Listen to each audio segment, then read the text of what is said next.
हम मोदी शाह को जानते भी नहीं थे। नितिन गडकरी का नाम लेकर बीजेपी पर भड़के उद्धव ठाकरे। शिवसेना यूबीटी चीफ उद्धव ठाकरे ने भारतीय जनता पार्टी की पहली सूची जारी होने पर प्रतिक्रिया दी है। इस दौरान उन्होंने केंद्रीय मंत्री नितिन गडकरी का नाम लिस्ट में नहीं होने पर जमकर नाराजगी जाहिर की। उन्होंने कहा कि हम मोदी और शाह जैसे नामों को जानते भी नहीं थे। भाजपा ने शनिवार को 195 उम्मीदवारों के नामों का ऐलान कर दिया है। रविवार को एक कार्यक्रम के दौरान ठाकरे ने कहा कि हम भाजपा को प्रमोद महाजन और गोपीनाथ मुंडे की वजह से जानते हैं। हमारे उनके साथ पारिवारिक संबंध हैं और महाजन को भाजपा शिवसेना गठबंधन का आर्किटेक्ट कहा जाता था।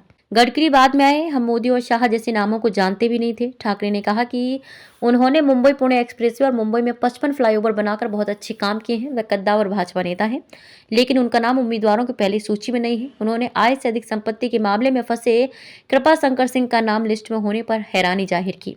ठाकरे ने कहा कि दिल्ली में सरकार बनाने में महाराष्ट्र बड़ी भूमिका निभाता है और पिछले चुनाव में भाजपा और शिवसेना ने 42 सीटें जीती थीं और उन्होंने दावा किया कि महाराष्ट्र की सीटों के बगैर एनडीए 250 सीटों का भी आंकड़ा पार नहीं कर पाएगी।